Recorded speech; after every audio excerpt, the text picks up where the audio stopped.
బేకలేరు. కాబట్టి ముందు ఇట్లా ప్రాబ్లం వచ్చిన తర్వాత చదువుకోవచ్చు అనే లెక్క ఉండొచ్చు. ఇందులో ఇంకొకటి కూడా ఓన్లీ గవర్నమెంట్ స్కూల్లో చదివిన వాళ్ళకే అనేది దీంట్లో అందులో రాయలేదు కదా, రాయలేదు.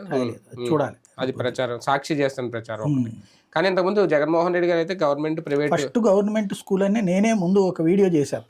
ఏది అతను నవరత్నాలు అనౌన్స్ చేసిన టైంలో ఇట్లాగే అందరికీ ఇస్తే ప్రైవేట్ స్కూల్ అని ప్రోత్సహించినట్టు అవుద్ది, అదే ఒకటి గవర్నమెంట్ స్కూల్కి ఇస్తే గవర్నమెంట్ స్కూల్ బాగుపడతాయి కదా అన్నటువంటి చేసినప్పుడు ఫస్ట్ పార్టీ ఆ విధమైనటువంటి అనౌన్స్మెంట్ ఇచ్చింది. అప్పుడు ఎవరో అధికార ప్రతినిధులు వచ్చి అవును మేము ఉట్టి గవర్నమెంట్ స్కూల్కే అని చెప్పారు.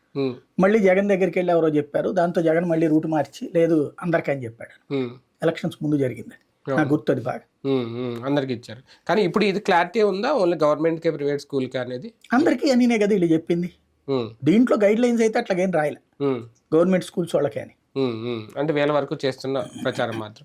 దీని మీద అంటే కూటమిలో ఉన్నాం కాబట్టి మాట్లాడట్లేదు, పవన్ కళ్యాణ్ గారి దీని మీద మాట్లాడలేదు, ఒక బీజేపీయో లేదంటే మిగిలిన పార్టీలో సిపిఎం సిపిఐ లేదంటే కాంగ్రెస్ కానీ ఎందుకు ఇంకా నోరు విప్పట్లేదు? అంటే ఇది గైడ్ లైన్స్ అంటున్నారు కదా, అధికారికంగా ప్రభుత్వం చెప్తే అప్పుడు మాట్లాడతారు. ఇదేంటంటే గైడ్ లైన్స్ అనేది వాట్సాప్లో లీక్ చేశారు కాబట్టి ఇప్పుడే మాట్లాడరాళ్ళు. అది అధికారిక స్టేట్మెంట్ వచ్చాక జీవో వచ్చాక అప్పుడు మాట్లాడతారు. భారం మోయలేక రేపొద్దున్న ఇప్పుడు